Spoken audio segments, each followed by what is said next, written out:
Hello दोस्तों, हाजिर हूँ एक बहुत ही जबरदस्त चाइनीज मूवी के साथ। But before we start the movie, do not forget to like the video and subscribe to my channel. Movie के फर्स्ट सीन में हम देखते हैं मिस्टर बिंग को, जो कि एक बहुत बड़े हॉस्पिटल में डायरेक्टर थे। वो घर आते हैं तो उनकी वाइफ ली उनको देखकर कहने लगी कि आज आपने दोबारा से ड्रिंक की है, मैं आपके लिए हैंगओवर सूप लाती हूँ। जिस पर वो रोकते हुए कहने लगी कि नहीं, मैंने ड्रिंक नहीं की, बल्कि तुम यही रुको, मैं तुम्हारे लिए गिफ्ट लाया हूँ। मिस्टर बिंग अपना गिफ्ट ली को दिखाते हुए कहने लगी कि देखो, मैं तुम्हारे लिए कितना अच्छा ड्रेस लाया हूँ, तुम इसे अभी के अभी ट्राई करो। जिस पर वो कहने लगी कि मैं इसको अभी ट्राई नहीं कर सकती, मेरी कंडीशन तुम्हारे सामने है। जिस पर बिंग कहने लगा कि मैं खुद तुम्हें चेंज करवा देता हूँ। ली हेजिटेट करती है, लेकिन बिंग उसको फोर्स करने लगा। ड्रेस ली के साथ मैच करते हुए बिंग कहने लगा कि देखो, तुम कितनी प्यारी लग रही हो, ठीक उसी तरह जिस तरह आज से 7 साल पहले लगती थी। फ्लैशबैक के थ्रू हम ली को देखते हैं, जो इस वक्त बहुत खूबसूरती से डांस कर रही थी, जबकि पास्ट की कहानी हमें बिंग सुनाता है। तो कह रहा था कि ये कहानी आज से 7 साल पहले शुरू होती है, जब ली बहुत खूबसूरत डांस किया करती थी। सभी लड़के उसका डांस देखने के लिए दीवाने हुआ करते थे।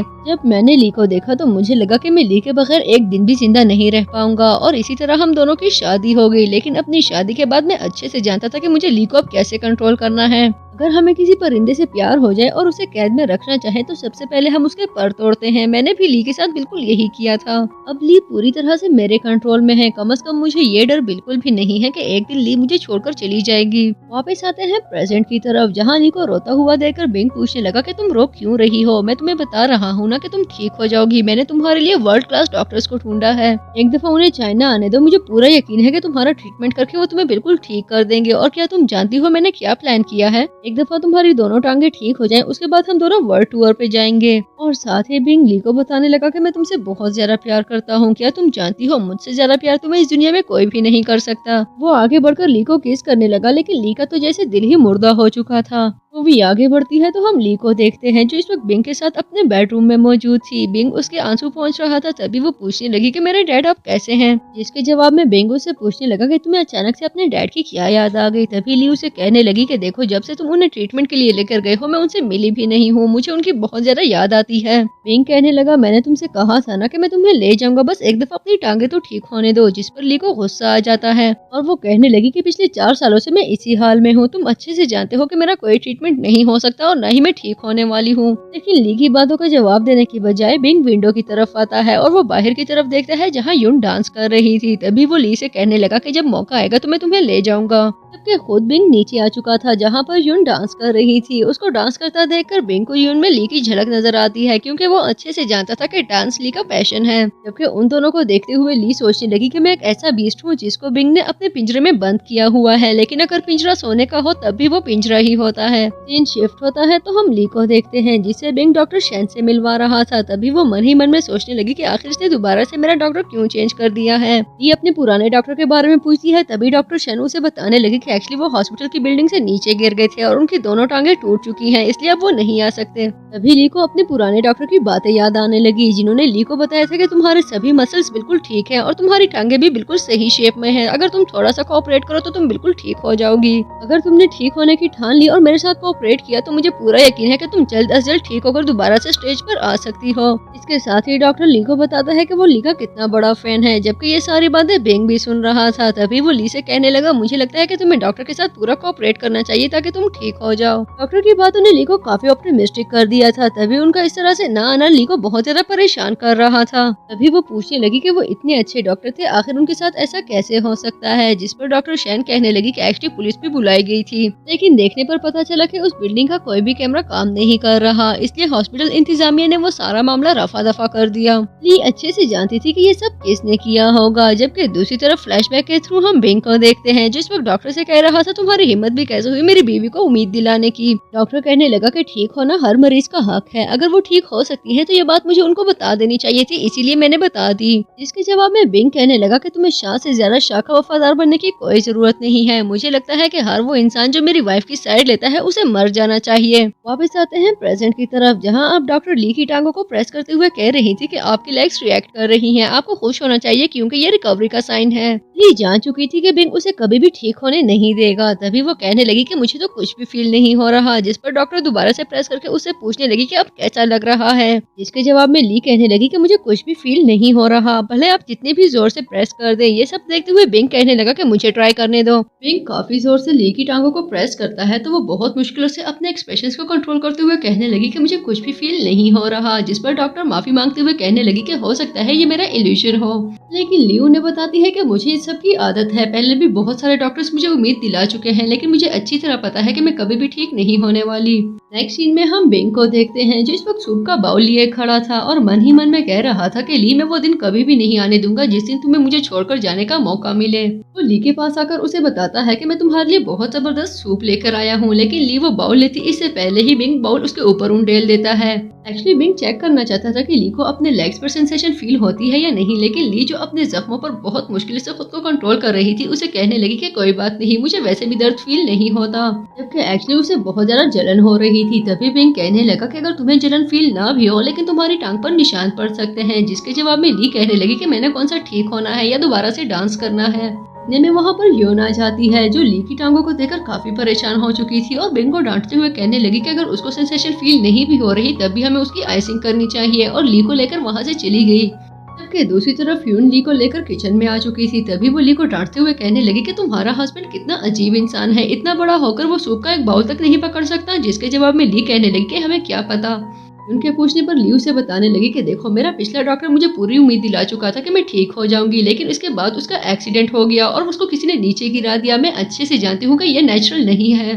बिंग मेरा हस्बैंड है, वो मुंह से कुछ भी ना बोले, उसका एक्सप्रेशन ही मुझे सारी कहानी सुनाने के लिए काफी है। मैं अच्छे से जानती हूँ कि इस सब के पीछे बिंग का हाथ है, वो चाहता ही नहीं है कि मैं ठीक हो जाऊँ। यून ली जितनी हौसलामंद नहीं थी। तभी ली उसको देखते हुए कहने लगी कि अगर तुम इतनी स्ट्रांग नहीं हो कि मेरे साथ कोऑपरेट कर सको तो इस सब में से निकल जाओ, क्योंकि मैं तुम्हारा डरना बिल्कुल भी बर्दाश्त नहीं करूंगी। जिसके जवाब में यून बिल्कुल खामोश हो जाती है। नेक्स्ट सीन में हम ली को देखते हैं जिसके चेकअप के लिए दोबारा से डॉक्टर उनके घर पर मौजूद था, जिसके साथ एक नर्स भी मौजूद थी। तभी नर्स कहने लगी कि उसे वॉशरूम यूज करना है, जिस पर ली उसे बिंग के रूम में भेज देती है। ली नोटिस करती है कि नर्स वॉशरूम में कुछ ज्यादा ही टाइम ले रही है। तभी वो डॉक्टर से कहने लगा कि मुझे बहुत ज्यादा थकावट फील हो रही है, तुम आज चले जाओ, बाकी का चेकअप कल कर लेना। और हाँ, तुम्हारे नर्स का शायद पेट खराब है, तुम चले जाओ, नर्स को मैं अपने ड्राइवर के साथ भिजवा दूंगी। डॉक्टर के जाने के बाद ली अपने रूम में आती है तो नर्स उनका सेफ खोलने की कोशिश कर रही थी, जिस पर ली उसे कहने लगी कि या तुम यहाँ पर चोरी करने के लिए आई हो। नर्स की चोरी पकड़ी जा चुकी थी, इसीलिए वो बहुत ज्यादा डर गई, लेकिन ली उसे यकीन दिलाती है कि अगर वो उसके साथ कोऑपरेट करे तो मैं तुम्हें ये सारी चीजें देने के लिए रेडी हूँ। नर्स के पूछने पर ली उसे अपनी स्टोरी सुनाते हुए बताती है कि वो एक टॉप डांसर है, लेकिन जब वो स्कॉलरशिप के लिए अब्रॉड जा रही थी तभी एयरपोर्ट जाते हुए उनका एक्सीडेंट हो गया। एक्सीडेंट की खबर मिलते ही बिंग उसे देखने के लिए आया था, लेकिन वो नहीं जानता था कि ली इस वक्त होश में है। तभी वो कहने लगा कि ली मुझे माफ कर देना, लेकिन तुम्हें रोकने के लिए ये सब करना जरूरी था। अगर मुझे तुमसे सच्चा प्यार ना होता तो मैं कभी भी तुम्हारे साथ ये सब ना करता, लेकिन तुम मुझे छोड़कर जाओ ये बात मैं बिल्कुल भी बर्दाश्त नहीं कर सकता। ली नर्स से कहने लगी कि तुम्हें मेरे साथ कोऑपरेट करना होगा ताकि मैं अपने हस्बैंड की जाल से निकल सकूं, क्योंकि पिछले 4 सालों से उसने मुझे यहाँ पर कैद करके रखा हुआ है। प्लीज तुम इस सब के बारे में उसे कुछ भी मत बताना। ली नर्स को यकीन दिलाती है कि अगर वो उसके साथ कोऑपरेट करती है तो उसे उसकी मुंह मांगी कीमत दी जाएगी। जिस पर नर्स कहने लगी कि मेरी सिस्टर मुझे हमेशा कहा करती थी कि ये दुनिया मर्दों की दुनिया है, यहाँ पर औरत को इतनी आसानी से जीने का हक नहीं दिया जाता, लेकिन अगर औरत को अपना हक हासिल करना हो तो दूसरी औरतों को उसका साथ जरूर देना होगा, इसलिए मैं तुम्हारा साथ देने के लिए रेडी हूँ। नेक्स्ट सीन में हम ली को देखते हैं जिसके साथ इस वक्त नर्स मौजूद थी। तभी ली उसे कहने लगी कि मुझे डांस का बहुत शौक है और मेरे डांस को सभी लोग बहुत ज्यादा पसंद करते थे। ली नर्स से कहने लगी कि तुम्हें डांस की क्लासेस लेनी चाहिए। इसके साथ ही नर्स उसे कहती है कि क्या मैं तुम्हें डांस करके दिखा सकती हूँ, जिस पर ली कहने लगी कि अगर तुम ऐसा करो तो मुझे बहुत ज्यादा अच्छा लगेगा। नर्स डांस कर रही थी तभी वहाँ पर बिंग आ जाता है जो उसे डांस करता देखकर पूछने लगा कि तुम्हारी टांगे कैसी ठीक हो गई, लेकिन जल्दी उसको रियलाइज हो जाता है कि वो ली नहीं कोई और है। ली बिंग को अपने नर्स से इंट्रोड्यूस करवाते हुए कहने लगी कि ये मेरी न्यू नर्स है, क्या तुम जानते हो हम दोनों की बहुत अच्छी फ्रेंडशिप हो चुकी है।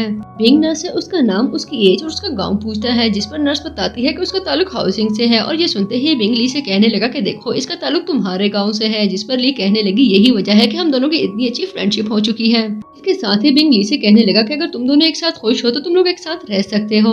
अभी हम फ्लैशबैक के थ्रू ली को देखते हैं जो नर्स से कह रही थी कि तुम्हें किसी भी तरह बिंग का दिल जीतना होगा, क्या वो तुम्हें लिफ्ट लिफ्ट करवाता है, जिस पर नर्स कहने लगी कि वो तो मेरी तरफ देखना भी पसंद नहीं करता, सिर्फ तभी मुझे लिफ्ट कराता है जब मैं डांस कर रही हूँ। बिंग वापस जा चुका था, तभी ली कहने लगी कि देखो मैं तुम्हें अपनी पुरानी फोटोज दिखाती हूँ। जब कॉलेज में मैं इस तरह की ड्रेसिंग किया करती थी तो बिंग मुझे बहुत ज्यादा पसंद किया करता था। तुम अपने लिए शॉपिंग करो और इस तरह की ड्रेसिंग करना स्टार्ट कर दो। याद रखो किसी भी तरह तुम्हें बिंग का दिल जीतना होगा। नर्स ली से पूछती है कि आखिर ऐसा क्या हो गया है कि आपके हस्बैंड इतने चेंज हो गए हैं, जिस पर ली बताने लगी कि वो चेंज नहीं हुआ, वो हमेशा से ऐसे ही था, बस मैंने उसको समझने में गलती कर दी। जब स्टार्ट में उसने मेरे लिए अपनी फीलिंग्स कन्फेस की थी तो मुझे लगा कि ये दुनिया का सबसे प्योर और रेयर लव है, लेकिन मैं नहीं जानती थी कि ये सिर्फ सेल्फिशनेस और पोजेसिवनेस है। उसने मुझे एक ऐसी जाल में बंद किया हुआ है जहाँ से भागने का मुझे कोई भी रास्ता समझ में नहीं आ रहा। अगर तुमने मेरी हेल्प ना की तो मैं अपनी सारी उम्मीदें खो दूंगी। इसने तो मैं ज्ञान को भी नहीं छोड़ा। मैं जब उस सबको याद करती हूँ तो मेरा दिल बहुत बुरी तरह से टूट जाता है और इसके साथ ही ली रोने लगी। नेक्स्ट सीन में हम बिंग को देखते हैं जो इस वक्त अपने रूम में सो रहा था। तभी ली उसको आवाजें देते हुए चेक कर रही थी कि क्या ये सो रहा है या नहीं, लेकिन बिंग बहुत डीपली सो रहा था। तभी ली बाहर नर्स के पास आ जाती है और उसे बताती है कि बिंग काफी डीपली सो रहा है। मुझे लगता है कि मुझे तुम्हें डांस सिखाना स्टार्ट कर देना चाहिए। लेकिन डांस सिखाने से पहले ली उसे बताती है कि तुम्हें इस डांस पर बहुत ज्यादा फोकस करना होगा, क्योंकि इसी डांस से मुझे नेशनल चैंपियनशिप सिखाई थी। और इसके साथ ही वो बताती है कि बिंग डांस से कितना प्यार करता है। अगर तुम अच्छा डांस सीख लो तो वो कभी भी तुम्हारे सामने रेजिस्ट नहीं कर पाएगा। और इसके साथ ही वो उसे एक दफा फिर याद दिलाती है कि हमारे प्लान के लिए तुम्हारा डांस सीखना कितना जरूरी है। और इसके साथ ही ली उसको डांस सिखाना स्टार्ट कर देती है, जबकि दूसरी तरफ बिंग की आंख खुल चुकी थी और वो देख चुका था कि ली इस वक्त रूम में मौजूद नहीं है।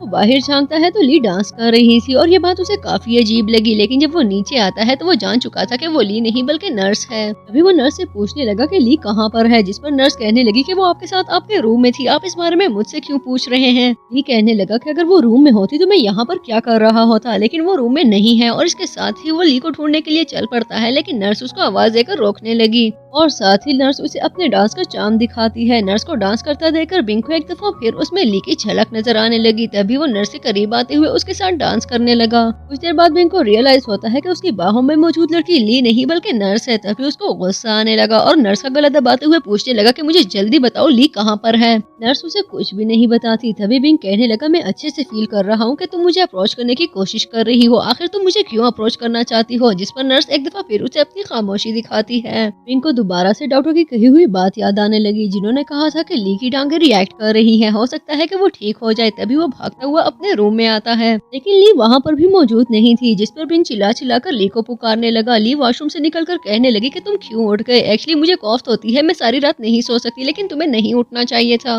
इसके जवाब में बिंग कहता है कि एक्चुअली मेरी आंख खुली तो तुम बेड पर मौजूद नहीं थी, मैं बहुत ज्यादा डर गया था। तभी ली कहने लगी कि तुम्हें डरना नहीं चाहिए, तुम अच्छे से जानते हो कि इन टांगों के साथ मैं कहीं भी नहीं जा सकती। बिंग ली से पूछने लगा कि अगर तुम्हारी टांगे ठीक हो जाएं तो क्या तुम मुझे छोड़कर चली जाओगी। जिस पर ली मन ही मन में कहती है कि अगर मैं ठीक होगी तो मैं तुम्हारे साथ एक सेकंड भी नहीं गुजारने वाली। लेकिन बिंग से कहती है कि मैं तुम्हें छोड़कर कभी नहीं जाने वाली, क्योंकि मेरी बीमारी में सिर्फ तुमने ही मेरा साथ दिया है। तभी बिंग मन ही मन में कहने लगा कि तुम्हें छोड़कर जाने का मौका मैं दूंगा भी नहीं। इसके साथ ही बिंग ली को अपने बाहों में उठाकर बेड की तरफ लेकर जाता है और उसे किस करते हुए प्रैक्टिकली उसके साथ अपना प्यार प्रूफ करने लगा। अगले सीन में हम ली को देखते हैं जो इस वक्त डाइनिंग टेबल पर मौजूद थी। तभी बिंग टेबल पर आते हुए पूछने लगा कि तुम्हारी नर्स कहाँ पर है। जिस पर ली बताती है कि वो लीव पर गई है। ब्रेकफास्ट करने के बाद बिंग उसे बताता है कि मैं आज तुम्हारे डैड से मिलने के लिए जाऊंगा। जिस पर ली कहने लगी कि उनको मेरा सलाम जरूर कहना। बिंग जा चुका था तभी नर्स बाहर आती है और ली से कहने लगी कि तुम प्रे करना सब कुछ अच्छे से हो जाए। बाहर आते ही नर्स बिंग का पीछा करने लगी। तभी वो देखती है कि बिंग एक प्राइवेट नर्सिंग होम के सामने रुकता है। वो भी उसके पीछे अंदर जाने की कोशिश करती है, लेकिन डॉक्यूमेंट्स न होने की वजह से उनको एंट्री नहीं मिलती। वो मन ही मन में सोचने लगी कि ली ने कहा था कि बिंग उसके डैड से मिलने के लिए हॉस्पिटल जा रहा है, लेकिन ये तो यहीं पर रुक गया, ये तो सिटी से बाहर भी नहीं गया। तभी वो ली को कॉल करके ये सब बता देती है।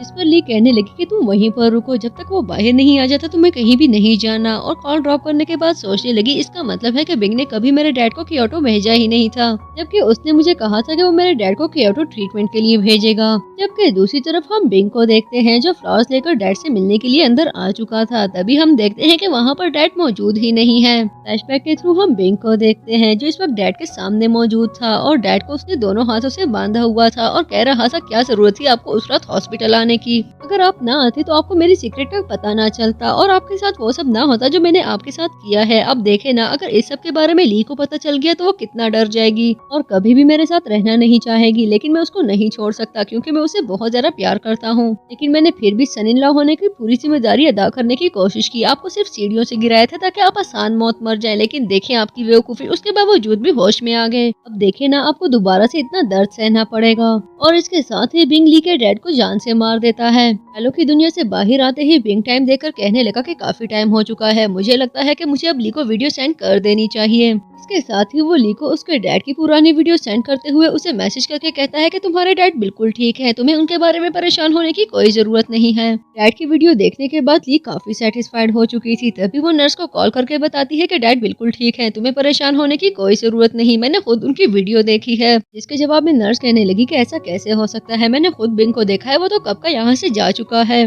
नर्स की इस बात ने ली को काफी परेशान कर दिया था। तभी वो सोचने लगी कि पता नहीं बिंग ने डैड के साथ क्या कर दिया है, पता नहीं वो मुझसे क्या छुपा रहा है। इसके साथ ही ली अपनी व्हीलचेयर से उठते हुए कहने लगी कि वो नर्सिंग होम यहाँ से सिर्फ 2 घंटों के फासले पर है, अगर मैं चाहूँ तो वहाँ आसानी से जा सकती हूँ, लेकिन मैं जानती हूँ कि मुझे अंदर नहीं जाने दिया जाएगा। इसके साथ ही ली अपने फोन में एक अननोन सिम कार्ड इंसर्ट करते हुए पुलिस को कॉल मिलाने लगी और पुलिस को बताती है कि इस नर्सिंग होम में कुछ ऐसे डॉक्टर्स काम कर रहे हैं जिनके पास लाइसेंस मौजूद नहीं है, जिससे बहुत सारे पेशेंट्स की जिंदगी को खतरा है। नेक्स्ट सीन में नर्स घर आ चुकी थी। तभी ली उससे पूछने लगी कि क्या बना, जिस पर नर्स बताती है कि आपके फोन कॉल के बाद उस नर्सिंग होम के बाहर बहुत सारे लोग जमा हो चुके थे, लेकिन फिर भी सिक्योरिटी बहुत सख्त थी। मैंने उस रश में मौके से फायदा उठाकर अंदर घुसने की बहुत कोशिश की, लेकिन इतने सारे रश के बावजूद भी ये पॉसिबल नहीं था। जिसके जवाब में ली कहने लगी कि मुझे इन सब चीजों से फर्क नहीं पड़ता, जब तक मुझे इस बात का यकीन है कि मेरे डैड अंदर मौजूद है, मैं उनको बचाने के लिए कुछ भी करने के लिए रेडी हूँ। तभी ली नर्स से कहने लगी कि देखो, अब जो बातें मैं तुम्हें बताने वाली हूँ उनको अपने दिल पे नक्श कर लो। तुम्हें मेरी रूटीन अपनानी होगी। हर रोज सुबह उठकर 6 बजे मैं डांस करती हूँ ताकि मैं शेप में रहूँ। ब्रेकफास्ट के बाद मैं बॉइल्ड एग्स खाती हूँ, लेकिन उनमें यॉक्स मौजूद नहीं होते। मैं फ्रूट प्लेटर हमेशा स्माइली फेस में सजाती हूँ क्योंकि ये मेरी आदत है, और मैं सिर्फ वही फेस वॉश और शैम्पू यूज करती हूँ जो रोज सेंटेड हो, और तुम्हें इन सारी बातों को फॉलो करना होगा। मूवी आगे बढ़ती है तो हम बिंग को देखते हैं जो अभी हॉस्पिटल से वापस आया था। तभी नर्स जो अभी शावर लेकर आई थी उसके पास से गुजरते हुए उसे चौंका चुकी थी।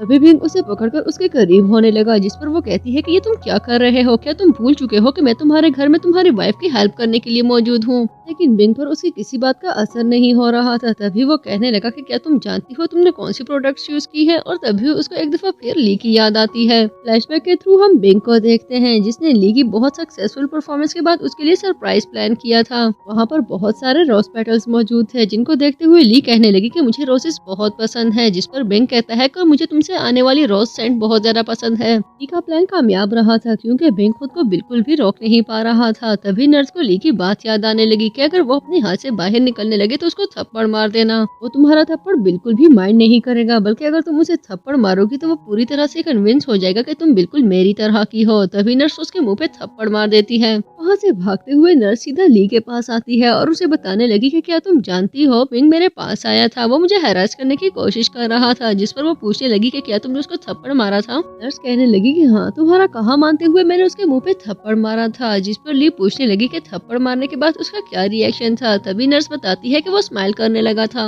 ये सुनने के बाद ली कहने लगी कि वेरी गुड, तुम बिल्कुल सही डायरेक्शन में जा रही हो। अगर तुम्हारा थप्पड़ खाने के बाद उसने स्माइल पास की है तो इसका मतलब है कि वो बहुत जल्द तुम्हारा दाना चुगने के लिए पिंजरे के अंदर जाएगा। जबकि दूसरी तरफ हम बिंग को देखते हैं जो इस वक्त हॉस्पिटल में मौजूद था और नर्स की पिक्चर को ली की पिक्चर के साथ कंपेयर करते हुए सोच रहा था कि कुछ भी हो, इन दोनों के बीच में कुछ ना कुछ कनेक्शन तो जरूर है। तभी वहाँ पर बिंग का पीए आ जाता है, जिसे बिंग पूछने लगा कि क्या कुछ पता चला है, वो कौन है जो हमारे राज को फाश करने की कोशिश कर रहा है। जिस पर वो कहने लगा कि हाँ, मुझे पता चल चुका है। एक्चुअली जो हमें एक्सपोज करने की कोशिश कर रहा है वो कोई लड़का नहीं बल्कि एक लड़की है, और मुझे उसकी पिक्चर भी मिल चुकी है। अब मैं उसके छोटे छोटे टुकड़े करने के लिए बहुत बेताब हूँ। ये पिक्चर बिंग को दिखाता है तो बिंग कहने लगा कि ये पिक्चर तो मुझे ली की लग रही है। जिस पर पीए कहने लगा कि आखिर वो लड़की आपकी वाइफ कैसे हो सकती है, आपकी वाइफ तो चल फिर भी नहीं सकती, आपके दिमाग में तो हर टाइम अपनी वाइफ ही चल रही होती है। तभी उन दोनों को बाहर से ऊंची आवाजें आने लगी। बाहर जाने पर उनको पता चलता है कि एक पेशेंट की फैमिली प्रोटेस्ट कर रही है क्योंकि डॉक्टर की केयरलेसनेस की वजह से उनकी फैमिली मेंबर की डेथ हो चुकी थी। तभी बिंग वापस आते हुए पीए से कहने लगा कि इनकी फैमिली को 3 मिलियन युवान दे दो, कुछ भी हो जाए हमारे हॉस्पिटल की रेपुटेशन खराब नहीं होनी चाहिए। ये के जाने के बाद बिंग नर्स की पिक्चर को उस पिक्चर के साथ कंपेयर करने लगा। कुछ भी हो जाए बिंग को कहीं ना कहीं शक जरूर हो रहा था कि दाल में जरूर कुछ काला है। नेक्स्ट सीन में ली को दिखाया जाता है जो इस वक्त नर्स के साथ अपने घर पर मौजूद थी। तभी नर्स खुशी से उसे बताने लगी कि क्या तुम जानती हो बिंग ने मुझे फेसबुक पर ऐड कर लिया है। जिसके जवाब में ली कहती है कि वेरी गुड, इसी तरह से अपने मिशन की तरफ चलती रहो। तभी वो एक नंबर डायल करके कहने लगी कि ऑडियंस पूरी तरह से रेडी है। मुझे लगता है कि तुम लोगों को अपनी परफॉर्मेंस स्टार्ट करवा देनी चाहिए। नेक्स्ट सीन में बिंग नर्स को लेकर बाहर आ चुका था। तभी नर्स सोचने लगी कि ये मुझे अपने साथ बाहर तो ले आया लेकिन मुझे एक बात भी नहीं कर रहा। पता नहीं इसके दिमाग में फिर क्या खराफात चल रही होंगी। और ली को देखो, उसने मुझे कहा था कि वो किसी को भेजेगी लेकिन अभी तक यहाँ पर कोई नहीं आया। इतनी ऑकवर्ड सिचुएशन चल रही है, मुझे तो कुछ समझ नहीं आ रहा। इतने में उनके पास एक गाड़ी रुकती है जिससे जियान उतरता है, जो नर्स के पास आकर कहने लगा कि प्लीज सॉरी, मुझे माफ कर दो, मैं लेट हो चुका हूँ। मैं जानता था कि मुझे टाइम पर आना है लेकिन पता नहीं मैं हमेशा क्यों लेट हो जाता हूँ। नर्स जो पहले उसे देखकर काफी कंफ्यूज हो चुकी थी, जान चुकी थी कि ये वही लड़का है जिसको ली ने भेजा होगा, तभी उसके साथ चल पड़ी। बिंग बहुत बेताबी से नर्स को रोकना चाहता था लेकिन उसको रोकने का मौका ना मिला। तभी हम फ्लैशबैक के थ्रू बिंग को देखते हैं जो इस वक्त अपने कॉलेज में ली के साथ मौजूद था। तभी वहाँ पर जियान आ जाता है जो आते ही ली से कहने लगा कि मैं तुम्हें कॉन्सर्ट के लिए पिक करने के लिए आया हूँ। और ये सुनते ही ली कहने लगी कि मैं तुम्हारे साथ जरूर चलूंगी। ली का इस तरह जियान के साथ जाना बिंग को बिल्कुल भी अच्छा नहीं लगा था। तभी वो मन ही मन में सोचने लगा कि अगर मैंने इस लड़की को खुला छोड़ दिया तो ये कभी भी लौटकर मेरे पास नहीं आएगी। वापस आते हैं प्रेजेंट की तरफ, जहां अब नर्स जियान के साथ गाड़ी में मौजूद थी। तभी जियान से पूछने लगी कि तुम इतने लेट क्यों आए हो, क्या तुम्हें जरा भी आइडिया है कि मैं कितनी मुश्किल में थी। जियान उसे बताता है कि एक्चुअली मेरी फ्लाइट लेट हो चुकी थी, जिस पर नर्स कहने लगी कि देखो जरा, ये भी कोई बहाना है बनाने वाला, फ्लाइट लेट होने की वजह से तुम इतनी देर से आए हो। जियान की खामोशी पर नर्स जान चुकी थी कि वो जरूरत से ज्यादा बोल रही है। तभी कहने लगी कि वैसे तुम कहाँ से आ रहे हो, लेकिन जियान उसे लिफ्ट नहीं कराता और उसे चुप रहने के लिए कहता है। कुछ देर में नर्स जियान के साथ घर पहुंच चुकी थी। जियान को देखते ही ली फूट फूट कर रोने लगी। तभी वो कहने लगा, मुझे बिल्कुल भी आइडिया नहीं था कि मैं एक दिन तुम्हें इस हालत में देखूंगा। इसके जवाब में ली कहने लगी कि जियान मेरे भाई, प्लीज मुझे माफ कर देना, मुझे तुम्हें इस तरह इमरजेंसी में नहीं भुलाना चाहिए था। और ये सुनते ही नर्स मन ही मन में सोचने लगी कि क्या ये इसका भाई है। इसको देखे तो बिल्कुल भी नहीं लगता कि ये ली का भाई है, दोनों कितने अलग अलग हैं। तभी वो सोचने लगी कि यकीनन कुछ ना कुछ गड़बड़ जरूर है, पता नहीं इस स्टोरी में ऐसी क्या कॉम्प्लिकेशन है कि कुछ समझ में ही नहीं आ रहा। जबकि जियान ली से कह रहा था कि देखो तुमने कितना वेट लूज किया है, तुम बहुत ज्यादा वीक हो चुकी हो, तुम्हें अपना ख्याल रखना होगा। ली उसे कहने लगी, मैंने इस तरह अचानक फोन करके तुम्हें वापस बुलाया, यकीनन तुम्हारे बहुत सारे काम रुक चुके होंगे। जिस पर जियान कहने लगा कि ऐसा कुछ भी नहीं है, एक्चुअली मैं छुट्टी पर था। तभी नर्स को याद आता है कि गाड़ी में किसी ने जियान को कॉल करके उसे बताया था कि फाइनल होने में सिर्फ 3 दिन बाकी हैं। तभी नर्स ली के पास आकर कहने लगी कि जियान अब्रॉड से आया है, यकीनन ये बहुत ज्यादा थक चुका होगा, मुझे लगता है कि इसको रेस्ट करना चाहिए। जिस पर ली जियान को रेस्ट करने के लिए कहती है। नर्स जियान को बताती है कि मिस्टर बिंग किसी को अपने घर में स्टे करने नहीं देते। जिस पर वो कहने लगा कि कोई बात नहीं, मैं अपने होटल चला जाता हूँ और मैं कल ली से मिलने के लिए दोबारा आ जाऊंगा। जियान वहाँ से जा रहा था, तभी उसका सामना बिंग से होता है, जिसे देखकर बिंग कहने लगा कि तुम्हारी इतनी हिम्मत है कि तुम मुंह उठाकर यहाँ पर चले आए। जिस पर जियान कहने लगा कि जहाँ जहाँ ली होगी वहाँ वहाँ जियान जरूर जाएगा। क्या तुम जानते हो कि तुमने उसकी क्या हालत बना रखी है। जिस पर बिंग कहने लगा कि ये सब तुम्हारी वजह से हुआ है, अगर तुम उसे अब्रॉड ना बुलाते और वो एयरपोर्ट ना जाती तो उसका एक्सीडेंट ना होता। बात पर जियान को गुस्सा आ जाता है और वो बिंग को एक जोरदार पंच मारते हुए कहने लगा कि अगर तुम चांद का ख्याल नहीं रख सकते तो फिर चांद की रोशनी की तारीफें भी मत किया करो। और हाँ, बाद में रोते मत फिरना कि किसी ने तुमसे तुम्हारा चांद छीन लिया है, क्योंकि कम से कम मेरे होते हुए तुम ली को कभी भी कोई नुकसान नहीं पहुंचा पाओगे। जियान के जाने के बाद बिंग को एक दफा फिर अपना पास्ट याद आता है, जब उसने ली के डैड को बात करते हुए सुना था कि वो बिंग को बिल्कुल भी पसंद नहीं करते और ये कि जियान के वापस आने पर वो पूरा हॉस्पिटल जियान के हाथों में दे देंगे। बिंग याद करता है कि किस तरह उसने ली को पास्ट में अपने मैरिड लाइफ में इंडल्ज रखने की कोशिश की। तभी वो ली से कह रहा था कि मुझे बच्चे चाहिए, जिसके जवाब में ली कहने लगी कि फिलहाल मुझे अपनी स्टडीज पर फोकस करना है। लास्ट ईयर भी मैं एडमिशन नहीं ले सकी क्योंकि हमारी शादी हो चुकी थी, लेकिन मुझे लगता है कि इस वक्त मुझे अपनी स्टडीज पर जरूर फोकस करना चाहिए, इसलिए प्लीज तुम बच्चों के बारे में सोचना बंद कर दो। अपने ख्यालों की दुनिया से बाहर आते ही बिंग कहने लगा कि ये सब बिल्कुल बेफसूद था, क्योंकि अब हॉस्पिटल मेरे हाथों में है, ली मेरी वाइफ है और वो नर्स, वो भी मुझे अप्रोच करने की कोशिश करती रहती है। नेक्स्ट सीन में बिंग अपने घर पे काम कर रहा था, तभी उसका पीए उसके काम के सिलसिले में उसे मिलने के लिए आया था, जबकि बाहर खड़ी नर्स उन दोनों की बातें सुनने की कोशिश कर रही थी। नर्स को ली की बातें याद आने लगी, जिसने उसे बताया था कि ये पीए ही बिंग का राइट हैंड है, ये बहुत ज्यादा गुस्से का तेज है और बहुत लस्टफुल इंसान है, खुद को जितना चालाक समझता है उतना है नहीं, इसलिए ये एक बहुत आसान विक्टिम है जिसको हम आसानी से शिकार कर सकते हैं। ये को बाहर आता देखकर नर्स उससे पहले ही नीचे आ जाती है और उसके आने पर डांस करने लगी, जिसका डांस पीए को काफी अच्छा लग रहा था। तभी वो कहने लगा कि मजीद डांस करो, जिसके जवाब में नर्स कहने लगी कि तुम खुद बिंग के पाले हुए कुत्ते हो जो सारा दिन उसके आगे पीछे दुम हिलाता रहता है और तुम्हें लगता है कि मैं तुम्हारे लिए डांस करूंगी। जिस पर पीए को गुस्सा आ जाता है और वो कहने लगा कि क्या तुम मेरी इंसल्ट करने की कोशिश कर रही हो, तुम्हें क्या लगता है कि मेरे पास पैसे नहीं है, मेरे पास इतने पैसे हैं कि तुम जैसी लड़की को खड़े खड़े खरीद सकता हूँ। तो तुम्हें मुझे खुश करने के लिए मेरे साथ चलना ही होगा। मैं तुम्हें तुम्हारी मुंह मांगी कीमत देने के लिए रेडी हूँ। इसके साथ ही नर्स कुछ को बचाने के लिए ऊंची ऊंची आवाजें देना शुरू कर देती है। वो जोर जोर से हेल्प चिल्ला रही थी और ये आवाज सुनते ही बिंग बाहर आ जाता है, जिस पर वो पिए को थप्पड़ मार के नीचे गिरा देता है। नेक्स्ट सीन में नर्स को दिखाया जाता है जो इस वक्त बहुत ज्यादा रो रही थी। तभी बिंग उसके पास आकर कहने लगा कि रोना बंद करो, मैंने अपने पिए को बहुत अच्छा सबक सिखाया है, वो आइंदा कभी तुमसे बदतमीजी नहीं करेगा। जिस पर नर्स कहने लगी कि वो मुझसे सिर्फ इसलिए बदतमीजी कर रहा था क्योंकि मैं गरीब हूँ, क्या गरीब होना कोई गुनाह है। और ये सुनते ही बिंग को दोबारा से अपना पास्ट याद आने लगा, जो इस वक्त ली के डैड से अपने रिश्ते की बात कर रहा था। लेकिन उसका प्रपोजल सुनते ही ली के डैड को गुस्सा आ गया, जो उनके हॉस्पिटल के डीन थे, और कहने लगे कि तुम्हारा मेरी बेटी के साथ कोई जोड़ नहीं है, तुम अच्छे से जानते हो कि तुम हमारे स्टैंडर्ड के नहीं हो, इसलिए अच्छा होगा कि तुम पीछे हट जाओ। इस पर बिंग कहने लगा कि हाँ, मैं जानता हूँ कि मेरा फैमिली बैकग्राउंड आपकी तरह स्ट्रॉन्ग नहीं है, लेकिन मैं भी अच्छा कमा लेता हूँ, और वैसे भी अगर काबिलियत की बात की जाए तो मेरे पास आपसे ज्यादा डिग्री और आपसे ज्यादा एक्सपीरियंस है, लेकिन आपको उस सबसे फर्क नहीं पड़ता। क्या जरूरी है कि अपनी बेटी का रिश्ता देते हुए आप सिर्फ पैसों को ही नजर में रखें? लेकिन मैं भी आपको बता दूं कि मैं ली से सच्चा प्यार करता हूं और मैं कभी भी पीछे नहीं हटूंगा। इनको याद आता है कि उस रात किस तरह कुछ गुंडों ने मिलकर उसे धमकाने की कोशिश की थी और उसे वार्न किया था कि वो ली से दूर रहे वरना उसकी दोनों टांगे तोड़ दी जाएंगी। सिर्फ यही नहीं बल्कि उसे ऑफर दी जाती है कि अगर वो ली को छोड़ता है तो उसे 1 मिलियन युवान दिए जाएंगे, लेकिन बिंग किसी भी तौर पर ली को छोड़ने के लिए रेडी नहीं था। यही वजह थी कि उस रात उसे बहुत ज्यादा मार खानी पड़ी।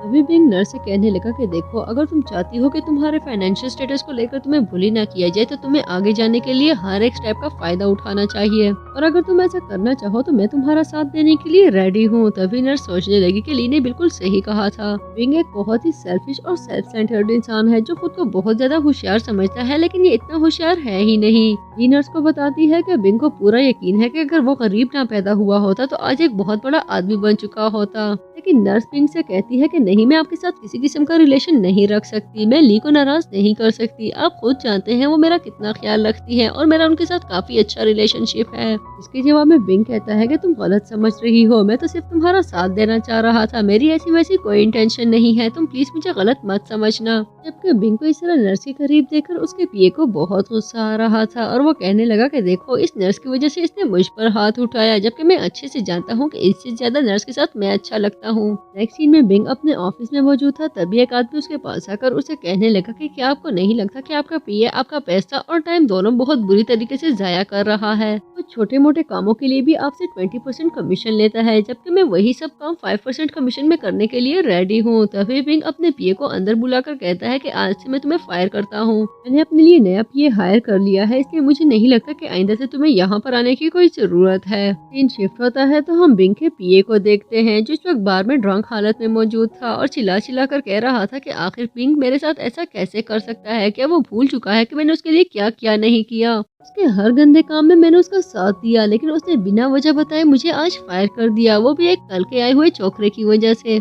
इतने में वहाँ पर जियान आ जाता है जो अच्छे से जानता था कि उसे पिए के कौन से जख्म पर नमक छिड़कना है। जियान पिए के पास आकर उसे तसल्ली देने लगा। तभी उसको एक तगड़ी रकम दिखाकर कहने लगा कि एक्चुअली मुझे मिस्टर बिंग के बारे में कुछ बातें पता करवानी थी। जिस पर पिए कहता है कि तुम बिल्कुल सही बंदे के पास आए हो। इसके साथ ही पिए जियान को बिंग की हर एक बात की डिटेल देने लगा। नेक्स्ट सीन में नर्स ली के साथ मौजूद थी। तभी वहाँ पर जियान आ जाता है जो ली से कहने लगा कि मुझे तुमसे अकेले में कुछ बातें करनी है। जियान ली के कान में कुछ विस्पर करती है तो वो रोने लगी और कहने लगी कि आखिर बिंग ऐसे कैसे कर सकता है? मैं जानती थी कि कुछ गलत है, लेकिन इस हद तक गलत होगा मुझे बिल्कुल भी आइडिया नहीं था।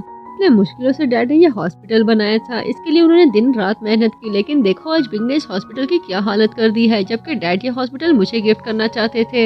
ये रोते हुए जियान से कहने लगी कि क्या तुम जानते हो ये सब मेरी वजह से हो रहा है? अगर मैं बिंग से शादी ना करती तो आज उन पेशेंट्स के साथ ये सब ना हो रहा होता। मेरी वजह से मुझे पूरी फैमिली को सफर करना पड़ा। मुझे समझ नहीं आ रही कि मैं इस बिंग नामी बला से कैसे अपनी जान छुड़ाऊं। तभी जियान कहने लगा कि हो सकता है वो पिए झूठ बोल रहा हो, या फिर हो सकता है कि ये सब पिए की वजह से किया जा रहा हो और बिंग इसमें इन्वॉल्व ही ना हो। लेकिन ली कहने लगी कि नहीं, ये सब बिंग की वजह से हो रहा होगा, क्योंकि हॉस्पिटल इस वक्त पूरी तरह से बिंग के कंट्रोल में है। इसके साथ ही ली नर्स को बुलाकर उसे हॉस्पिटल भेज देती है और उसके जाने के बाद जियान से कहने लगी मुझे लगता है कि तुम्हें वापस जाना चाहिए। मैं नहीं चाहती कि तुम पिए और बिंग के साथ उलझो।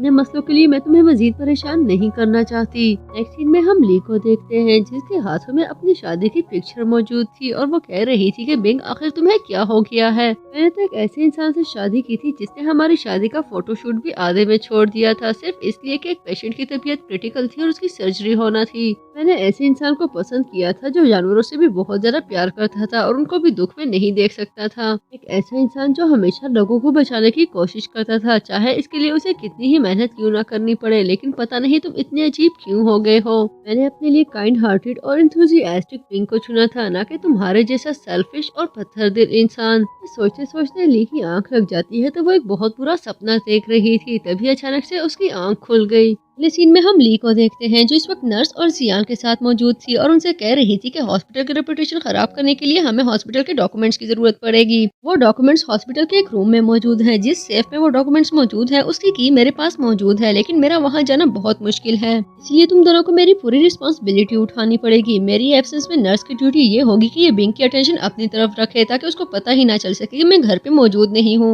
जबकि जियान को ये ड्यूटी दी गई कि वो पीए के साथ रहे ताकि पीए को मौका न मिल सके कि उसको पता चले कि ली हॉस्पिटल के डॉक्यूमेंट्स को हासिल करने के लिए हॉस्पिटल में मौजूद है। जियान पीए से मिलने के लिए हॉस्पिटल आया हुआ था, तभी पीए उसे उसी रूम में ले गया, लेकिन उन दोनों के जाने के बाद वहाँ पर ली आ जाती है। पीए जियान के साथ मौजूद था, तभी उसको याद आता है कि उसका फोन उसी रूम में रह गया है। तभी वो जियान से कहने लगा कि तुम यही रुको, मैं अभी अपना फोन लेकर आता हूँ। जिस पर जियान ली को कॉल करके बता देता है कि पीए वहीं पर आ रहा है। जबकि दूसरी तरफ हम बिंग को देखते हैं जो इस वक्त नर्स के साथ मौजूद था। बिंग के फोन पर मैसेज आता है, लेकिन नर्स उसे फोन यूज करने नहीं देती और उसे कहने लगी कि तुम्हें मुझ पर तवज्जो देनी चाहिए। नेक्स्ट सीन में हम ली को देखते हैं जो डॉक्यूमेंट्स को हासिल कर चुकी थी। तभी उसको जियान का मैसेज रिसीव होता है तो वो जल्दी से वहाँ से चली गई। इतने में वहाँ पर जियान के साथ पीए आ जाता है। पीए अपना फोन उठाने लगा, तभी उसको रियलाइज होता है कि उससे पहले भी कोई इस रूम में आ चुका है और ये कि सेफ खुला हुआ है। ये सेफ खोलता है तो वो देखता है कि वहाँ पर डॉक्यूमेंट्स मौजूद ही नहीं है और वो जान चुका था कि ये यकीनन उसी स्वीपर का काम होगा जो उससे पहले वहाँ पर आई थी। तभी वो सिक्योरिटी को कॉल करके उन्हें स्वीपर को रोकने के लिए कहता है, लेकिन वो नहीं जानता था कि सिक्योरिटी तक पहुँचने से पहले ही ली अपना गेटअप दोबारा चेंज कर चुकी थी। मूवी आगे बढ़ती है तो हम ली को देखते हैं जो हॉस्पिटल से मिलने वाले डॉक्यूमेंट्स जियान को देते हुए कह रही थी कि तुम अच्छे से जानते हो कि इसके आगे तुम्हें क्या करना है। जवाब में जियान कहने लगा कि तुम्हें परेशान होने की कोई जरूरत नहीं, अब तुम देख ही जाओ कि मैं किस तरह इस हॉस्पिटल की ईंट से ईंट बजाता हूँ। जबकि दूसरी तरफ हम बिंग को देखते हैं जो इस वक्त अपने हॉस्पिटल में मौजूद था। तभी उसका न्यू पीए युवान उसके पास आकर कहने लगा कि जो डॉक्यूमेंट्स लीक हुए हैं उसकी वजह से हमारे हॉस्पिटल की बहुत ज्यादा बदनामी हो रही है। जो डॉक्यूमेंट्स मीडिया को दी गई थी उसमें हमारे हॉस्पिटल में होने वाली मनी लॉन्ड्रिंग के सारे रिकॉर्ड मौजूद हैं। सिर्फ यही नहीं बल्कि हमारे एक डॉक्टर ने सुसाइड भी कर ली है, क्योंकि इन रिकॉर्ड में उन डॉक्टर का नाम भी शामिल था और मरने से पहले उन्होंने एक सुसाइडल नोट भी लिखा है जिनमें उन्होंने अपने सभी क्राइम्स का कन्फेस किया है। इस बात को मीडिया बहुत ज्यादा उछाल रहा है। मुझे नहीं लगता कि अगर हमने इन सब चीजों को अच्छे से हैंडल ना किया तो ये हॉस्पिटल बचने वाला है। तभी बिंग कहने लगा कि मुझे समझ नहीं आ रही ये सब कैसे हो गया। युवान बिंग से कहने लगा, मुझे लगता है कि इस सबके पीछे जियान का हाथ है, क्योंकि पिछले कई दिनों से वो आपके पुराने पीए से कुछ ज्यादा ही मिल रहा है। जिस नर्स को आपने अपने घर में अपनी वाइफ के लिए रखा हुआ है वो भी आजकल कुछ ज्यादा ही हॉस्पिटल आ रही है। कहीं ना कहीं इसमें आपकी वाइफ ही जरूर मुलविस होगी। मुझे लगता है कि हमें इस सब की अच्छे से इन्वेस्टिगेशन करनी चाहिए, कहीं ऐसा ना हो कि हमारे नाक के नीचे इससे भी बड़ा गुल खिला दिया जाए।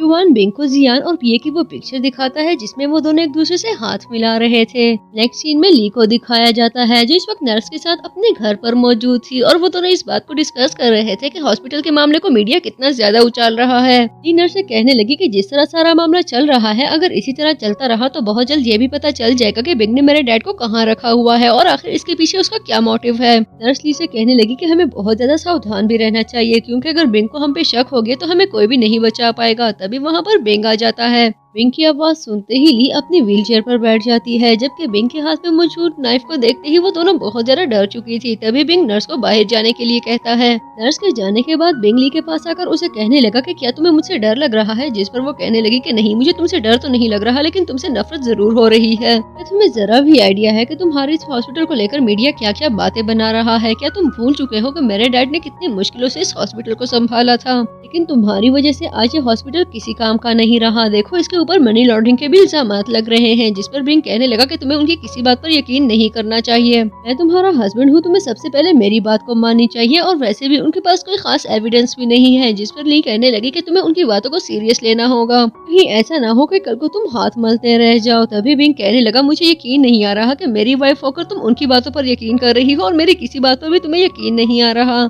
इसके साथ ही बिंग नाइफ अपने दिल पर रखते हुए कहने लगा कि अगर तुम ही मुझ पे ट्रस्ट नहीं करते तो मेरे जिंदा रहने का कोई जवाब नहीं बनता, इसलिए अच्छा होगा कि मैं मर जाऊं, बल्कि ऐसा करो तुम खुद ही मुझे जान से मार दो। इसी दौरान बिंग खुद को अच्छा खासा जख्मी कर चुका था, जिसको देखकर ली बहुत ज्यादा परेशान हो गई और बिंग उसे शांत रहने के लिए कहता है और उसे बताता है कि तुम्हें मेरे बारे में परेशान होने की कोई जरूरत नहीं। ली को परेशान देखकर बिंग उसके पास बैठते हुए उसे रिलैक्स करता है। तभी ली उसकी बैंडेज करती है और मन ही मन में सोचने लगी कि ये आदमी कितना मक्कार है, कि एक्टिंग स्किल्स इतनी कन्विंसिंग है कि खुद मैं भी इसकी फैन होती जा रही हूँ। मैं अच्छे से जानती हूँ कि इसने ये सारा ड्रामा क्यों क्रिएट किया। एक शार्प नाइफ लेकर रूम में एंटर होना और उसके बाद नर्स शियन को रूम से निकालकर दरवाजा लॉक कर देना, ये सिर्फ ऐसा सीन क्रिएट करना चाहता था कि नर्स परेशान होकर जियान को कॉल कर दे। पैनिक में जरूर नर्स ने जियान को कॉल की होगी और वो बहुत ज्यादा परेशान होकर यहाँ पर आ जाएगा। इससे इसको पता चल जाएगा कि हम तीनों आपस में मिले हुए हैं। कम से कम इतना तो जरूर कंफर्म हो जाएगा कि नर्स हमारी साइड पर है। अब अगर जियान यहाँ आकर शोर डालता है और परेशानी दिखाता है तो इसको कंफर्म हो जाएगा कि नर्स ने ही उसको कॉल की थी और हमेशा हमारे बीच की बातें जियान को बता दी जाती हैं। तभी वो देखता है कि बाहर जियान आ रहा है। जियान को देखते ही वो सोचने लगा, मैं अच्छे से जानता था कि ये सब सुनने के बाद ये जरूर आएगा और मुझे ये भी पता था कि नर्स सबसे पहले इसी को कॉल करेगी। अब मैं देखता हूँ कि ये अंदर आकर कैसा ड्रामा क्रिएट करता है।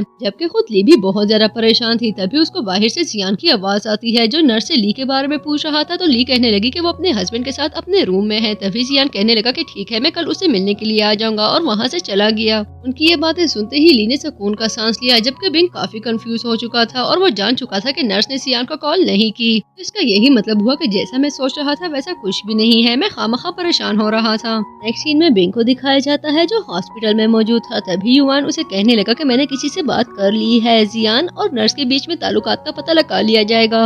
इसके जवाब में बिंग कहने लगा कि इसकी कोई जरूरत नहीं है, उन दोनों के बीच में ऐसा कुछ भी नहीं है जिसके लिए इन्वेस्टिगेशन की जरूरत पड़े। और मन ही मन में कहने लगा कि मैं तुम्हें भी सारी बातें नहीं बता सकता। पिछले कुछ हफ्तों से जो कुछ हो रहा है उसके बाद मेरा अपना पर्सनल असिस्टेंट भी अब मेरे लिए ट्रस्टवर्दी नहीं रहा। जबकि दूसरी तरफ हम ली को देखते हैं जो इस वक्त नर्स से पूछ रही थी कि कल रात क्या हुआ था, जिस पर नर्स बताती है कि जियान ने आने के बाद मुझे टाइप करके बताया कि कुछ भी मत कहना और बिल्कुल भी रिएक्ट मत करना। वो ऊंची आवाज में पूछने लगा कि ली कहाँ पर है, जिस पर मैंने उसे कहा कि ली अपने हस्बैंड के साथ अपने बेडरूम में मौजूद है। और तभी वो मुझे नीचे चलने के लिए कहने लगा। नीचे आने पर उसने मुझे बताया कि ये सब बिंग का जाल है, लेकिन हम बिल्कुल भी उसकी जाल में नहीं फंसेंगे। सब सुनने के बाद ली बहुत प्राउडली कहने लगी कि मेरा भाई बहुत ज्यादा स्मार्ट है, लेकिन अचानक से उसकी तबीयत खराब हो जाती है और वो अच्छे से जान चुकी थी कि ये सब क्यों हो रहा है। उसको बिंग के साथ गुजारी हुई अपनी पिछली रात याद आती है और तब वो एक्नॉलेज करती है कि उस रात वो मेडिसिन लेना भूल चुकी थी जो हमेशा वो प्रेगनेंसी को अवॉइड करने के लिए लेती है। नर्स उससे पूछती है कि क्या तुम प्रेग्नेंट हो, जिस पर वो कहने लगी कि प्लीज इस सब को हैंडल करने में मेरी हेल्प करो, किसी को कुछ पता नहीं चलना चाहिए। और साथ ही उसे स्ट्रिप लाने के लिए कहती है। स्ट्रिप टेस्ट करने के बाद ली को कंफर्म हो चुका था कि वो प्रेग्नेंट है और तभी वो सोचने लगी कि पता नहीं उस रात में मेडिसिन लेना कैसे भूल गई, मैं हमेशा जरूर मेडिसिन लेती हूँ। नर्स को वहाँ से जाने के लिए कहती है क्योंकि वो खुद बहुत परेशान थी। तभी नर्स वहाँ से जाते हुए सोचने लगी कहीं ऐसा ना हो कि ली इस बच्चे की वजह से सारे प्लान को कैंसिल कर दे। अगर ली ने ये प्लान कैंसिल कर दिया तो पता नहीं मेरा क्या बनेगा, मैं कभी भी ली को पीछे हटने नहीं दूंगी। नेक्स्ट सीन में हम नर्स को देखते हैं जो इस वक्त अपनी सिस्टर को याद कर रही थी। उसको याद आता है कि उसकी सिस्टर ने उसे कहा था कि एक बहुत अच्छा हॉस्पिटल है जिसमें बहुत सारे अच्छे गायनेकोलॉजिस्ट मौजूद हैं। क्या तुम जानती हो वो गायनेकोलॉजिस्ट 18 से 25 साल की उम्र की लड़कियों का फ्री इलाज करते हैं और उनकी सारी बातों को कॉन्फिडेंशियल रखते हैं। मैंने अपना चेकअप भी वहीं से करवाया है और अगर कभी तुम्हें जरूरत पड़े तो तुम मुझे जरूर बताना। और साथ ही नर्स की सिस्टर उसे हॉस्पिटल का नाम और एड्रेस बताने लगी। लेकिन उसके बाद जल्द ही नर्स की सिस्टर की डेथ हो गई। तभी वो अपनी सिस्टर को याद करके बुरी तरह से रोने लगी। नर्स रो रही थी तभी उसके पास ली आ जाती है और उससे पूछने लगी कि क्या तुम अपनी सिस्टर को याद कर रही हो, जिसके जवाब में नर्स कहने लगी कि हाँ मैं उसे ही याद कर रही हूँ। ली सोचने लगी कहीं ऐसा ना हो कि मेरी प्रेगनेंसी की वजह से नर्स इस प्लान से पीछे हट जाए, मुझे जरूर इसका कोई ना कोई तोड़ निकालना होगा। मूवी आगे बढ़ती है तो हम बिंग को देखते हैं जो इस वक्त हॉस्पिटल में मौजूद था। तभी उसके पास नर्स भागी भागी आती है और कहने लगी कि मेरी सांस इतनी फूल रही है मैं बात भी नहीं कर सकती। बिंग उसे कहने लगा मुझे तसल्ली से बताओ कि हुआ क्या है, जिसके जवाब में नर्स उसे कहने लगी कि जिस वीडियो में मैं तुम्हारे लिए डांस कर रही थी वो वीडियो किसी ने सोशल मीडिया पर डाल दी है। इनफैक्ट वो ट्रेंडिंग वीडियोस बन चुकी हैं। इसी वजह से ली बहुत ज्यादा नाराज है और मुझे नहीं लगता कि वो हम दोनों में से किसी को भी छोड़ेगी। ये सुनते ही बिंग नर्स के साथ ली से मिलने के लिए घर आता है। ली को देखते ही वो कहने लगा कि देखो तुम्हें अपना दिमाग ठंडा रखना होगा। लेकिन ली उसे कहने लगी कि तुमने मेरा बहुत साथ दिया है, मैं ये बात मानती हूँ, लेकिन साथ ही उसे डिवोर्स पेपर्स देते हुए कहने लगी कि मुझे नहीं लगता कि अब हम एक साथ रह सकते हैं, इसलिए अच्छा होगा कि तुम इन पेपर्स को साइन करके मुझे आजाद कर दो।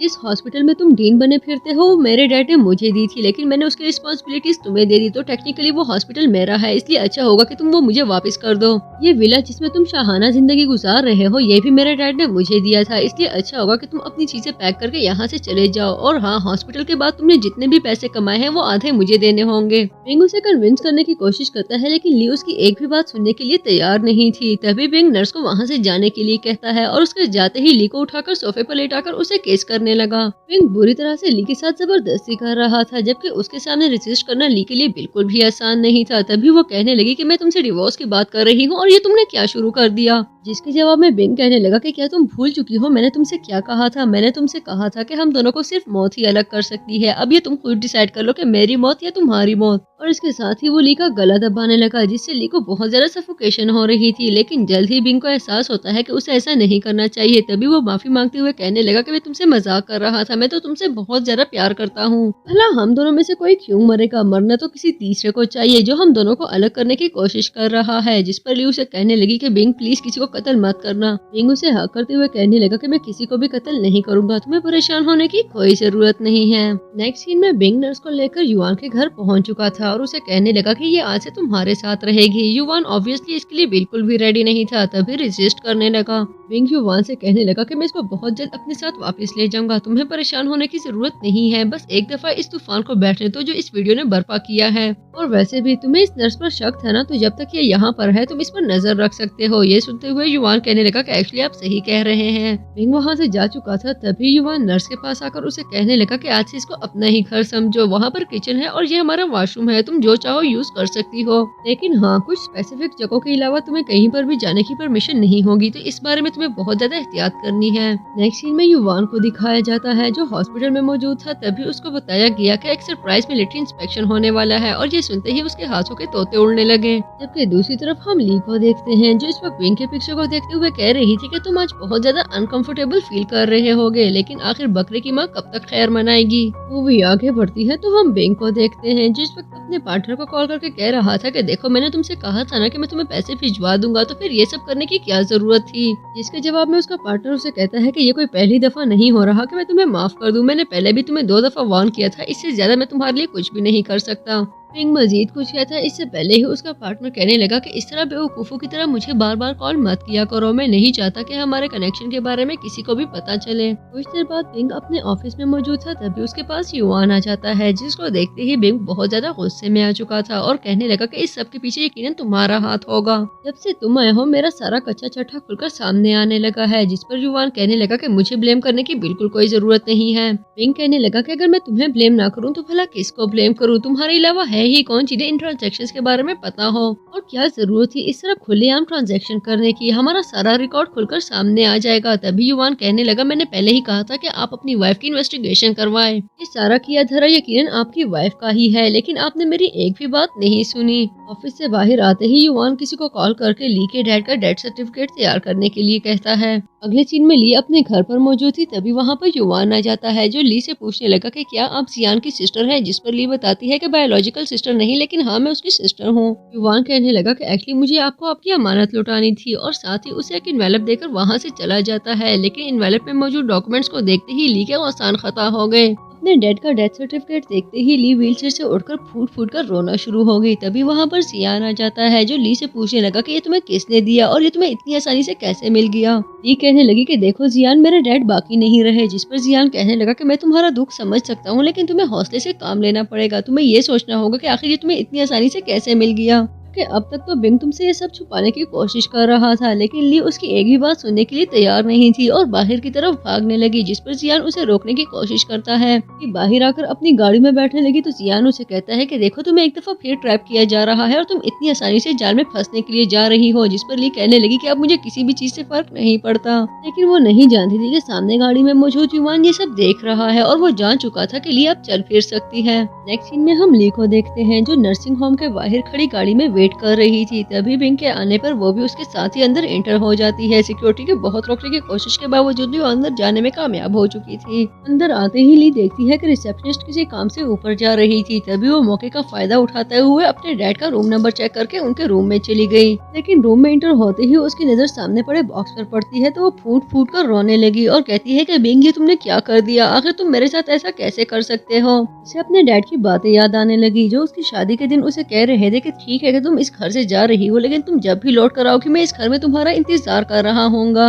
ये याद रखना कि तुम्हारे डैड हमेशा तुम्हारे साथ है, इसलिए कभी भी परेशान मत होना। जिसके जवाब में वो कहने लगी कि डैड अब मैं बड़ी हो चुकी हूँ, लेकिन डैड कहते हैं कि नहीं, मेरे लिए तुम अभी छोटी सी गुड़िया हो। ये सब याद करते हुए ली फूट फूट कर रोने लगी। तभी उसे बहुत ज्यादा पेन फील होता है और अचानक से उसे ब्लीडिंग स्टार्ट हो गई। इतने में बेंग भी वहाँ आ चुका था, जो ली को वहाँ देखकर कहने लगा कि मैं पहले ही जानता था कि तुम मेरे सामने नाटक कर रही हो, कितनी चालाकी से तुम ये सब करती रही और मैं देखता रहा। ली की ब्लीडिंग देखकर बेंग को युवान की बातें याद आती हैं, जिसने बेंग को बताया था कि जियान और ली बायोलॉजिकल सिबलिंग्स नहीं हैं। वो ली के पास आकर उसकी तकलीफ मजीद बढ़ाने लगा और साथ उसे कहता है कि जो कुछ तुमने किया है उसकी सजा तुम्हें जरूर मिलेगी, और उसको वहाँ से लेकर जा चुका था। नेक्स्ट सीन में हम ली को देखते हैं, जिसकी आंख खुली तो वो बड़े से बेड पे मौजूद थी। तभी वो वहाँ से उठने की कोशिश करती है तो उसको रियलाइज होता है कि उसका पाँव जंजीर के साथ बंधा हुआ है। उसे बहुत ज्यादा बेबसी फील हो रही थी। तभी वहाँ पर बेंग आ जाता है, जो उसे कहने लगा कि क्या हुआ, क्या यहाँ से भागने की कोशिश कर रही हो। बेंग को देखते ही ली को बहुत ज्यादा गुस्सा आने लगा और वो कहती है कि आखिर तुम ऐसा कैसे कर सकते हो, मैं तुम्हें कब से कह रही थी कि मुझे अपने डैड से मिलने के लिए जाना है, लेकिन तुमने उनको जान से ही मार दिया। जिसके जवाब में बेंग कहता है कि मैंने उन्हें नहीं मारा, वो अपनी मौत मरे हैं, मैं सिर्फ उनकी मौत को तुमसे छुपा रहा था क्योंकि मैं नहीं चाहता था कि उनकी वजह से तुम्हारा ट्रीटमेंट रुके। लेकिन मैं जो तुम्हारे फिक्र में घुलता जा रहा था उसे पता ही नहीं कि तुम्हारी टांग तो कब की ठीक हो चुकी है, लेकिन ये बात तुम मुझसे छुपाती आ रही थी। वैसे जितने अच्छे से तुम मेरी आंखों में धूल झोंक रही थी मानना पड़ेगा, और ऊपर से तुम प्रेग्नेंट भी हो, जबकि मेरे साथ बच्चा करते हुए तुम्हें मौत पड़ रही थी। फिर पता नहीं क्यों अचानक से तुम्हें डिवोर्स याद आ गई और तुम डिवोर्स के पीछे पड़ गई। मुझे समझ नहीं आ रही कि हर रोज तुम्हें एक नया आइडिया कहाँ से आ जाता है। जिस पर ली कहने लगी कि तुम क्या बकवास कर रहे हो, तुम्हारी हिम्मत भी कैसे हुई ये कहने की कि वो बच्चा मेरा और जियान का था, जबकि वो तुम्हारा बच्चा था। तुम पिछले 5 साल से मुझे बच्चे के लिए फोर्स कर रहे थे और अब जब मैं प्रेग्नेंट हूँ तो तुम ऐसी बातें करने लगे हो। बिंग कहने लगा कि ज्यादा बकवास करने की कोई जरूरत नहीं है, मैं अच्छे से जानता हूँ कि तुम्हारे और जियान के बीच में क्या चल रहा है। इसके साथ ही युवान की दी हुई पिक्चर्स उसको दिखाते हुए कहने लगा कि ये तुम्हारा भाई है ना। क्या भाई ऐसे होते हैं? तुमने मुझसे झूठ बोला था कि वो तुम्हारा भाई है, जबकि वो तुम्हारा भाई नहीं है। लेकिन अगर तुम मुझे छोड़ कर ना जाओ तो मैं तुम्हें अब भी माफ करने के लिए तैयार हूँ। ली और बुरी तरह से रोते हुए कहने लगी कि प्लीज मुझे जान से मार दो, लेकिन मेरे ऊपर इतना बड़ा इल्जाम मत लगाओ। जियान मेरा भाई है, ठीक है कि मेरा बायोलॉजिकल भाई नहीं है, लेकिन मैंने हमेशा उसको भाई माना है। और ये पिक्चर्स तुम्हें जिसने भी दी है वो तुम्हारे साथ खेलने की कोशिश कर रहा है। इससे अच्छा है कि तुम अपनी आंखें खोलो और अपने होश से काम लेना शुरू कर दो। ली की बातें सुनने के बाद बिंग को रियलाइज हो चुका था कि कहीं ना कहीं दाल में कुछ काला जरूर है। तभी वो युवान को कॉल करके कहने लगा कि जल्दी से मेरे ऑफिस पहुंचो, मुझे तुमसे अभी के अभी मिलना है। नेक्स्ट सीन में बिंग युवान के साथ अपने ऑफिस में मौजूद है तो फोटोज उसके मुंह पे मारते हुए कहने लगा कि ये सब क्या बकवास है, तुम मेरे साथ कौन सा खेल खेलने की कोशिश कर रहे हो। तुम ली और जियान को लेकर मेरे जहन में जो गन डालने की कोशिश कर रहे थे, तुम अच्छे से जानते हो कि वो सब झूठ है। इवन जो फोटोज तुमने मुझे दी थी ये भी एडिटेड है। युवान उसे कहने लगा कि ऐसा कुछ भी नहीं है, आप गलत समझ रहे हैं। जिस पर बिंग कहता है कि ये बातें मुझे ली ने खुद बताई हैं, मैं अच्छे से जानता हूँ कि वो मुझसे कभी भी झूठ नहीं बोलती और ना ही वो कभी मुझसे कुछ छुपाती है। जिसके जवाब में युवान कहने लगा कि अगर वो इतनी ही अच्छी है तो आपको बता क्यों नहीं दिया था कि उसकी टांग ठीक हो चुकी है। तभी बिंग खामोश हो जाता है। जबकि दूसरी तरफ हम नर्स को देखते हैं, जो इस वक्त युवान के घर से बाहर जाने की कोशिश कर रही थी। तभी उसको पता चलता है कि वो कोई सिंपल लॉक नहीं बल्कि कॉम्बिनेशन लॉक है, लेकिन वो भी अपने नाम की एक थी। फिर अपने हेयर पिन से उसने उस दरवाजे को खोल ही लिया। यू नर्स अब युवान के रूम में दाखिल हो चुकी थी। तभी वो देखती है कि वहाँ पर रिकॉर्ड को लेकर कोई भी क्लू मौजूद नहीं है। काफी देर तक ढूंढते रहने के बाद वो थक हार कर बैठ जाती है। तभी उसको रियलाइज होता है कि इस बेडशीट के नीचे कुछ मौजूद है। जब वो उठाकर देखती है तो वहाँ पर बहुत सारे पैसे और कुछ डायरिया मौजूद थी, जिसमें युवान ने बिंग के सारे ट्रांजेक्शंस को रिकॉर्ड किया हुआ था। तभी वहाँ पर युवान आ जाता है, जो उसके हाथ से डायरी लेकर कहने लगा, मैंने तुम्हें मना किया था कि यहाँ पर घुसने की कोशिश मत करना, तुम्हारी हिम्मत भी कैसे हुई यहाँ पर आने की। नर्स साइड टेबल पर पड़ा वॉच उठाकर उसके सर पर मारते हुए कहने लगी, मैं पहले से ही जानती थी कि कहीं ना कहीं तुम भी मेरी सिस्टर की डेथ में जरूर इन्वॉल्व होगे। नेक्स्ट सीन में हम जियान को देखते हैं, जो ली के कॉल करने के बाद उसकी बताई हुई जगह पर पहुंच चुका था, लेकिन सिक्योरिटी गार्ड्स उसको अंदर जाने की परमिशन नहीं देते। जिस पर वो एक एक करके उन सभी सिक्योरिटी गार्ड्स को निमट लेता है। अंदर आने पर जियान ड्रॉर में मौजूद चीजों की हेल्प से ली को खोलने में कामयाब हो जाता है और यूं उसे वहां से लेकर जा चुका था। नेक्स्ट सीन में हम ली को देखते हैं, जो इस वक्त जियान और नर्स के साथ मौजूद थी। तभी वो सब कहने लगे कि बहुत जल्द बिंग अपने अंजाम को पहुंचने वाला है, लेकिन नर्स फूट फूट कर रोने लगी और अपनी सिस्टर को याद करती है। मूवी आगे बढ़ती है तो हम बिंग को देखते हैं, जो ली से मिलने के लिए आता है। तो उसको पता चलता है कि ली तो वहाँ पर मौजूद ही नहीं है। यही बात जब वो युवान को बताता है तो युवान कहने लगा, आप नहीं जानते, लेकिन नर्स भी सारा रिकॉर्ड लेकर भाग चुकी है। बिंग पूछता है कि तुम किस रिकॉर्ड की बात कर रहे हो। जिस पर युवान बताता है कि एक्चुअली मैंने सभी ट्रांजेक्शन एक डायरी में नोट की थी और इसके साथ वो मेरा फोन भी लेकर भाग चुकी है। जिस पर बिंग उसे बुरी तरह से मारकर कहने लगा कि क्या जरूरत थी इस सबको रिकॉर्ड करने की? मुझे समझ नहीं आ रही कि तुम मेरे साथ हो या मेरे अगेंस्ट। नेक्स्ट सीन में हम ली को देखते हैं जो अपने बेडरूम में सो रही थी। तभी नर्स उसके पास से खामोशी से उठते हुए वहाँ से जाने लगी, लेकिन जाने से पहले अपने साथ ट्रांजैक्शन की डायरी और फोन लेकर जाना नहीं भूली। नर्स बाहर आती है तो बिंग उसका वहाँ पर वेट कर रहा था। तभी कहने लगा कि वो सारी चीजें मेरे हवाले कर दो, जिस पर नर्स कहने लगी कि पहले मुझे ये बताओ कि जो बातें तुमने मैसेजेस में कही थी क्या वो सच है? कहने लगा जरा बकवास करने की कोई जरूरत नहीं है, जल्दी से मुझे वो चीजें दे दो। जिस पर नर्स कहने लगी कि मैं इतनी बेवकूफ नहीं हूँ कि चीजें उठाकर अपने साथ ही ले आऊँ। अगर तुम्हें वो चीजें चाहिए तो पहले अपना वादा पूरा करना होगा। जिस पर बिंग कहने लगा कि मैं तुम्हें जितना बेवकूफ समझता था तुम उतनी बेवकूफ हो नहीं वैसे। तभी वहाँ पर एक आदमी आ जाता है जो नर्स की सिस्टर की डेथ का कल्प्रिट था, और नर्स याद करती है कि किस तरह पास्ट में इस आदमी ने उसको हरास करने की कोशिश की थी। बिंग के इशारे पर वो आदमी नर्स से कहने लगा कि देखो तुम्हें जैसे जैसे बिंग करने के लिए कहता है बस वैसे वैसे करती जाओ, इसको नाराज करने की गलती बिल्कुल भी मत करना, वरना मैं तुम्हारी बहन की ऐसी वीडियो सोशल मीडिया पर डालूंगा कि वो देखते ही देखते आसमान तक पहुँच जाएगी। उस वीडियो को देखते ही सभी चाइना के लोगों को पता चल जाएगा कि तुम्हारी बहन कितनी स्लटी थी। जिस पर नर्स कहने लगी कि मेरी सिस्टर ऐसी बिल्कुल भी नहीं थी, यकीनन ये कोई फेक वीडियो होगी। लेकिन वो आदमी बताता है कि ये वीडियो बिल्कुल भी फेक नहीं है। अगर तुम चाहती हो कि तुम्हारी बहन बदनाम होने से बच जाए, इससे पहले कि बहुत सारे लोग उस वीडियो को एंजॉय करें और उसको बार बार डाउनलोड करें, अच्छा होगा कि तुम मुझे खुश करना शुरू कर दो, क्योंकि अगर तुमने मुझे खुश कर दिया तो मैं उस वीडियो को डिलीट कर दूंगा। साथ ही वो आदमी नर्स को हरास करने लगा। तभी वहाँ पर ली आ जाती है जो उस आदमी को थप्पड़ मारते हुए बिंग से कहने लगी मुझे यकीन नहीं आता कि तुम इस तरह के लोगों के साथ भी ताल्लुक रखते होगे। ली नर्स से कहती है कि वो एविडेंसेस तुम्हारे पास है, अगर तुम अपनी सिस्टर को बचाने के लिए उनको यूज करना चाहती हो तो तुम्हारी चॉइस है, तुम जो चाहो फैसला ले सकती हो। तभी बिंग नर्स से कहने लगा कि देखो वो चीजें मुझे दे दो, अगर तुमने वो पुलिस को दे दी तो मेरी जान को खतरा है, लेकिन अगर तुम उसके बदले में मुझसे कुछ भी मांगोगी तो मैं तुम्हें देने के लिए रेडी हूँ। इनफैक्ट मैं इस आदमी को जान से मारने के लिए भी रेडी हूँ। इस पर वो आदमी नर्स से कहने लगा कि देखो अगर तुम्हें अपनी बहन की इज्जत की जरा भी परवाह है तो एविडेंसेस बिंग को दे दो। जिस पर नर्स सोचने लगी कि उसकी सिस्टर हमेशा से मेडिकल माफिया में मौजूद लोगों को बेनकाब करना चाहती थी। तभी वो बिंग से कहने लगी कि मुझे प्रेशराइज करने का तुम्हें कोई फायदा नहीं होगा, क्योंकि यहाँ पर आने से पहले मैं उन सारे एविडेंसेस को पुलिस तक रिपोर्ट कर चुकी हूँ। ये सुनते ही बिंग कहने लगा कि आखिर तुम ऐसा कैसे कर सकती हो? क्या तुम नहीं जानती कि इस सब के बाद मुझे जेल हो जाएगी और अपनी बाकी सारी जिंदगी मुझे जेल में गुजारनी पड़ेगी। तभी वहाँ पर सियान आ जाता है जो अपने साथ पुलिस को भी ला चुका था। पुलिस बिंग को अरेस्ट करने लगी तो वो चिल्ला चिल्लाकर ली को हेल्प के लिए बुलाता है। जिस पर ली कहने लगी कि मैं तुम्हारे साथ वही करूंगी जो तुम डिजर्व करते हो।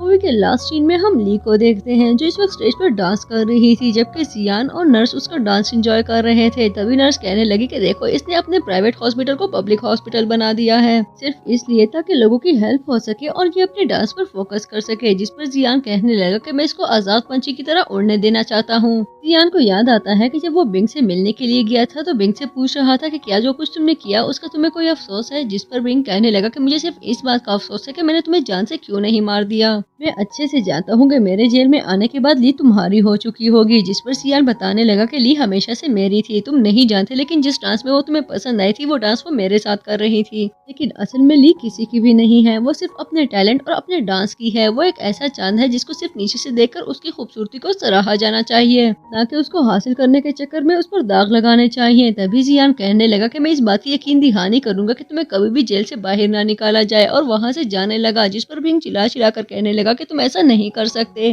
जियान अपने सोचों की दुनिया से बाहर आता है तो नर्स से कहने लगा कि ली ने अपनी जिंदगी में बहुत सारी प्रॉब्लम्स देखी है, मैं इस बात की श्योरिटी करना चाहता हूँ कि इसके बाद कोई भी उसकी जिंदगी में कोई भी प्रॉब्लम क्रिएट करने की कोशिश ना करे। इसके साथ ही हमारी जबरदस्त सी मूवी अपने सेटिस्फाइड एंडिंग तक पहुँच चुकी थी, लेकिन अगर आप लोग यहाँ तक पहुँच चुके हो तो वीडियो को लाइक करना और चैनल को सब्सक्राइब करना बिल्कुल भी मत भूलिएगा। मजीद ऐसी जबरदस्त चाइनीज मूवीज एंजॉय करने के लिए हमारे चैनल के साथ ट्यून रहें।